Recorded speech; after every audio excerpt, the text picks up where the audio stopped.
Fala pessoal, soluções para o novo mundo. Ravenhill, um grande pregador, ele costuma dizer que é o seguinte: nós somos a geração que vai encher o inferno mais rápido do que todas as gerações juntas. E por que eu quero começar dizendo logo isso?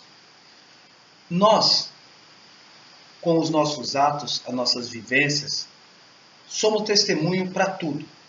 Quer seja dos bons atos, quer seja dos maus atos.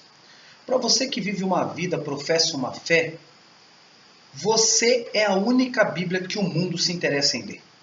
Não adianta você pregar a placa da sua igreja, não adianta você pregar um evangelho eloquente, todo cheio de teologias e hermenêuticas, usando uma homilética, usando uma boa dicção. Não adianta você ter um bom discurso se a sua vida não for alicerçada em verdades e em bons testemunhos.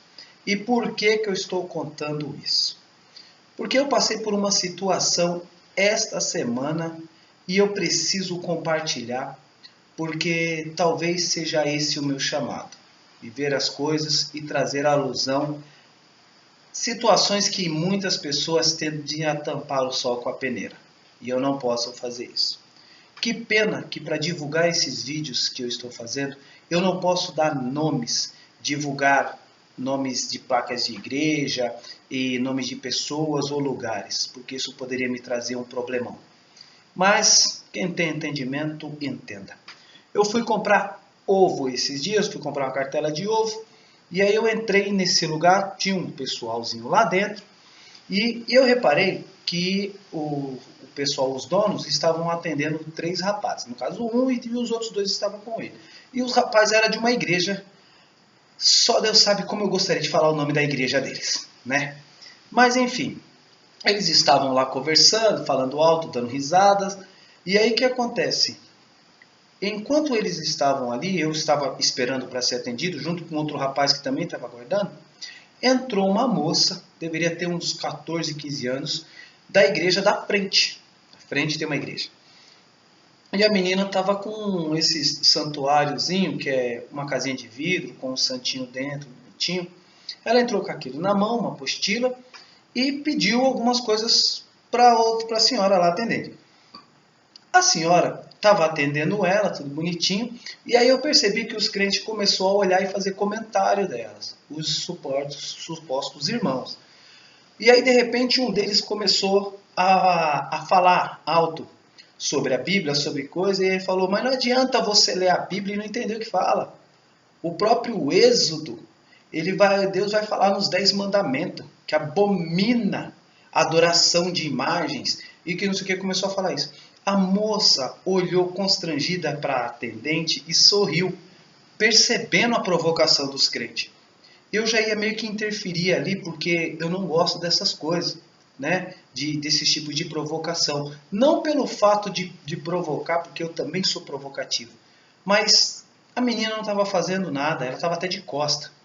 Só que para minha surpresa, a hora que a mulher entregou a sacola com as coisas da moça, a moça se virou para os crentes e falou desse jeito: moço, você sabe me dizer quem foi que mandou Moisés construir uma serpente de bronze, colocar na ponta de uma haste para que todo aquele que tivesse alguma doença, algum mal ou fosse picado por uma serpente, ao olhar para a serpente, fosse curado?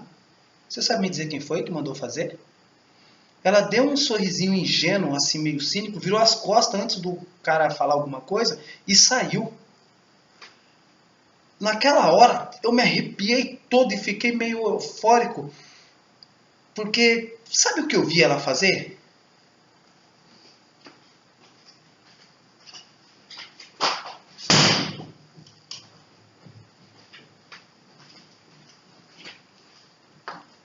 Isso é o que eu vi ela fazer com aqueles crentes.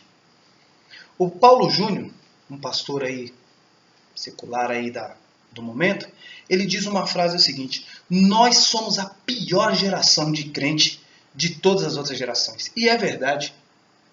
E é verdade. Olha o tipo de pessoas que nós nos tornamos. Confrontamos as outras pessoas sem nenhum motivo.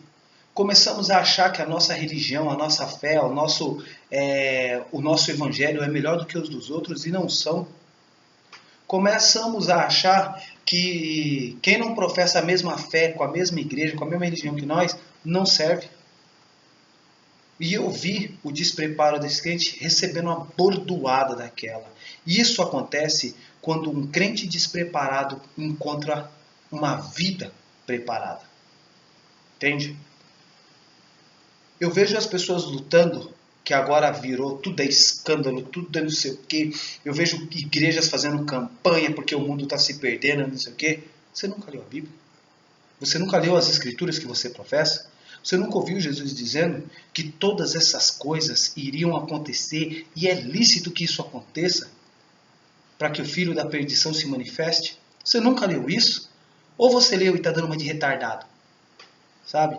O que eu quero dizer para você, crente, católico, espírita, testemunha de Jeová, mórmon, não interessa a religião que você professa, vá buscar as almas que estão perdidas, sofrendo, se matando nesse mundo, que precisam de salvação. Deixa de ser burro e para de ficar se estapeando religiosamente entre vocês. Para de ficar brigando por bens, por placa de igreja e por essas coisas. Defenda o evangelho de Cristo com boas obras. Você quer saber tudo de mandamento? Quer conhecer a Bíblia inteira? Eu vou falar para você, eu tenho um monte aqui. E li, tá? Eu vou falar uma coisa para você que resume toda a Bíblia.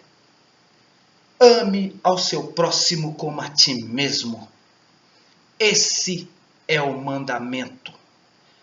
É nele que se baseia toda a lei e sobre todos os profetas. Foi isso que Jesus disse.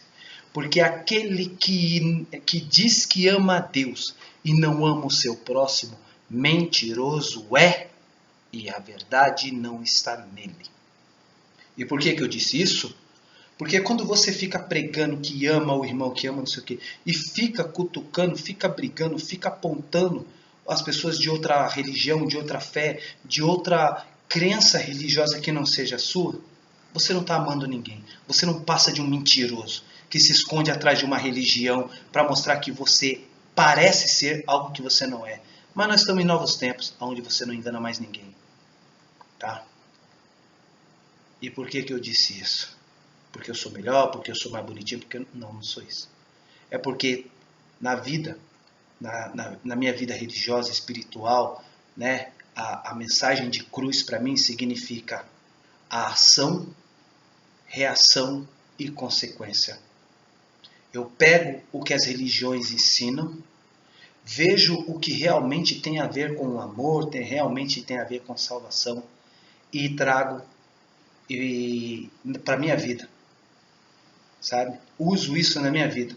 Não faço isso para parecer... Não, eu preciso cuidar de mim.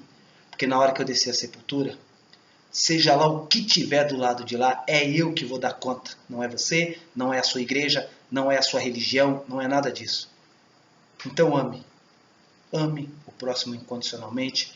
Não é gostar de inimigo, de quem não é gostar. Você não precisa gostar de ninguém para o amar. E amar é respeitar. E respeitar a opinião, as decisões que ele toma, a fé que ele professa, tudo, o time que tudo.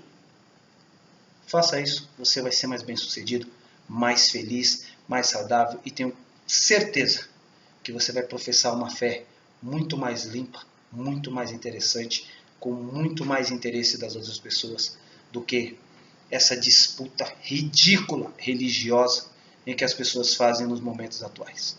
Tá? Entender a sua religião como símbolo de paz e de amor para um mundo melhor, para a salvação de almas perdidas, que é o que mais tem por aí. Se você entende isso e segue o principal de todos os mandamentos, que é amar o próximo como a gente ama a nós mesmos, para mim é a solução de um novo mundo. Forte abraço, sucesso a todos e que o Rei dos Reis possa reinar na sua vida.